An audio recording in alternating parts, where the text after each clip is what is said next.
with Meet the Author. And today we're going up north. Tanya McCready, Journey of 1,000 Miles. Hello, Tanya. Hello, Dave. How are you today? I'm doing great. Thank you so much for joining us today. Would you please tell us a little bit about you, and then why did you write Journey of 1,000 Miles? For sure.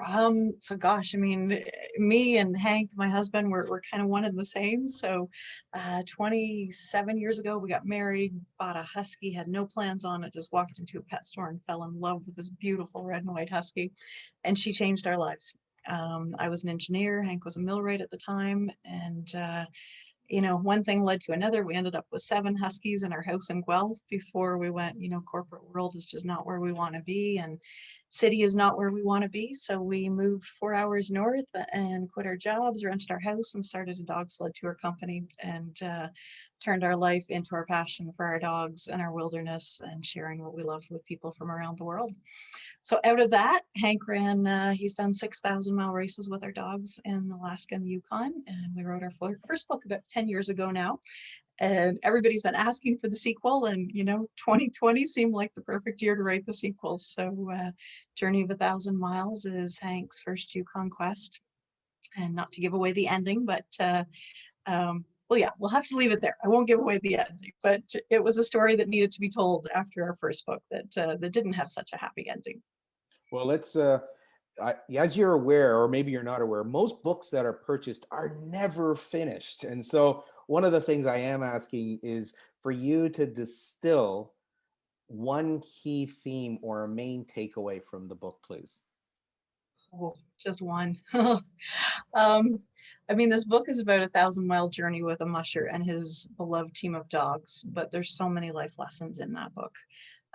The first chapter is one of the most powerful because it opens up with Hank in a very dark place, because our first 1,000-mile race, he did not finish. He got 700 miles in and it ended, not by his decision. And for a man who has always accomplished pretty much any goal he's ever set out in to achieve, to have that taken away very publicly, it put him in a place that absolutely terrified me, to be honest. He wouldn't leave our house. He wouldn't leave our property. He wouldn't talk to people. And for a month, he just spiraled deeper and deeper into depression. And I didn't know it when we sat on our porch that April morning where the book starts, and I was just desperate how I got my husband back. And I remember saying to him, I said, Hank, why don't you go run the Yukon Quest, which is the lesser known 1,000-mile race? And he looked up at me, and just for a second, there was a spark in his eye. And then he looked down and he said, we can't afford it. And he was right. We couldn't. Iditarod had cost us like $50,000. There's no way we could afford another 1,000-mile race. But I'd seen that spark. And I said, we can afford it. And he looked up at me, he goes, are you sure? And I had no way at all how we were ever going to afford it. But I saw that it was a way to get my husband back. And I said, I promise you we can afford it. And in that second, literally with a new dream, a new goal, a new passion, a new hope, I had my husband back. So I didn't know what we had done in that moment, but as our business has grown, and as people have asked us to speak more and more over the years, and we went back and reverse engineered it because we realized it was one of our greatest stories, but also one of our greatest lessons.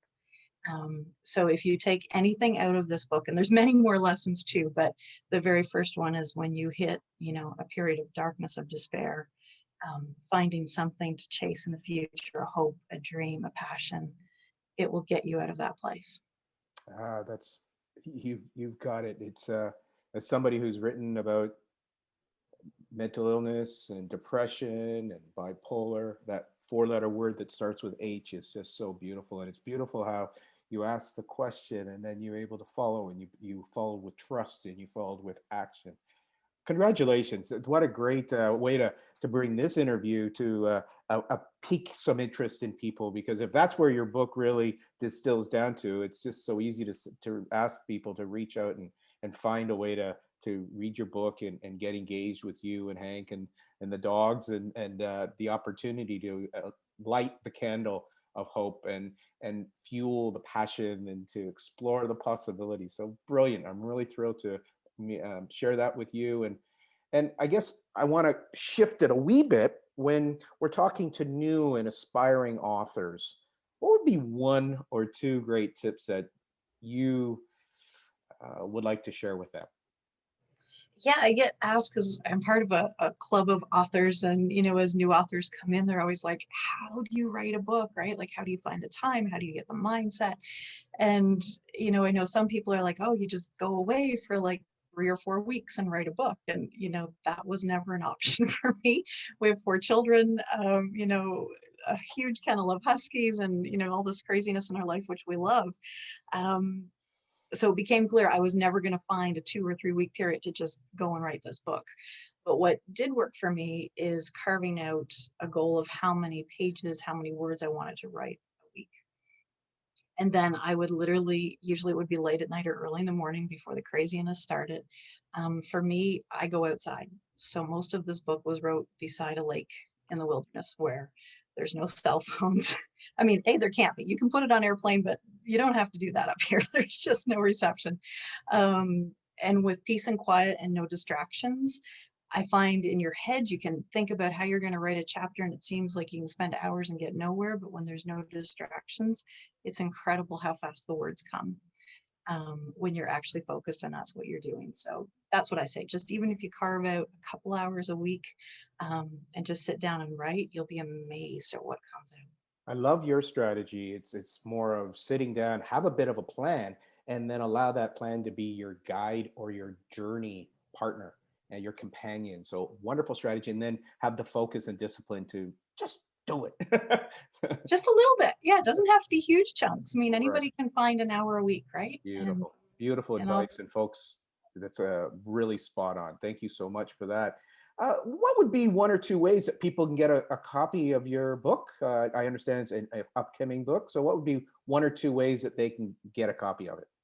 For sure. So it is on Amazon as an ebook around the world, and then it will be coming to print in about 2 weeks, and so it'll be on Amazon there, and then it's also on our website, winterdance.com. You And can find sorry, it as what's your well. website?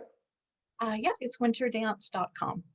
And so we're going to put that in the comment section. So folks, we'll also have a full bio of Tanya there. Let's play a little game, Tanya.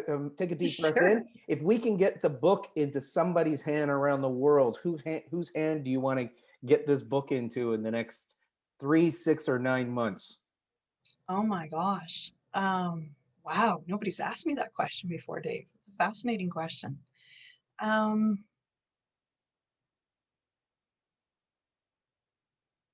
I mean, of course, everybody's first thought probably is a celebrity, but in all honesty, as you and I discussed, there's some vulnerability in this book. And if it got into the hands of a person that really needed to find hope and and a reason to keep going, um, because the title of the book, Journey of 1,000 Miles, is truly, it is a journey of 1,000 miles.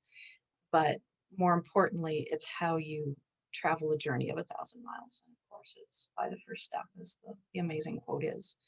And we talk in the book how, Hank has many dark points in that book and how he gets through them by just running literally to the next tree or the next hill or maybe just the next 5 minutes. And when you keep moving just as far as you can see or as far as you can go, days, weeks, a couple weeks go by and you look back and you've literally climbed mountain ranges. So if the book could get into somebody's hands that it would make a difference in their life, that would be my greatest wish. Beautiful. I have a feeling we're gonna, by just doing this interview today, that will assist in that effort. Yet I am now going to get wave your magic wand, and yeah, let's pick a celebrity now. Which celebrity's hand might you find that it'd be really useful to maybe even assist with that task, and whether let's just see if it unveils it. Oh my gosh. Um, I'm not sure, to be honest, Dave, but whoever is making the biggest difference in people's lives. So, I mean, certainly Oprah comes to mind as somebody who moves so many people around the world. I'm not sure who Oprah's male counterpart is, because certainly this book does go into male vulnerability. But whoever Oprah's male counterpart is, that might be a good person to help men. Well, that's actually what I'm going to include today for the first time. I'm going to ask anyone who sees this video today, write someone's name down, put it in the comments. the energy of this is really about making a difference for men, relationships, really about that unity with Mother Earth, with beautiful animals, and with caring and healing. And so, if there's a person that you'd love to get this book into their hands, write down their name or type their name in the comments, and we'll see how this might unfold into something that could be truly magical. Thank you so much, Tracy. Now, my last little question of the day is: in the past year, again, you're become a new author again, and it's been quite a journey for you with the team. What's been your biggest learning in the last 12 months? Biggest learning.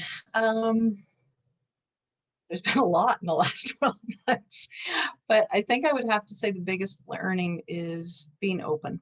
Um, so many incredible things have come into our lives in the last 10 months. I mean, it was coincidence that we jumped into a new world for online marketing and authors, just as COVID kind of was starting. It wasn't planned. And just being open to what people from around the world are doing and learning and growing and loving has brought people like you, and just, I mean, the list goes on and on of incredible people that have come into our lives this year, just by being open and grateful and just, I believe, sharing from our heart.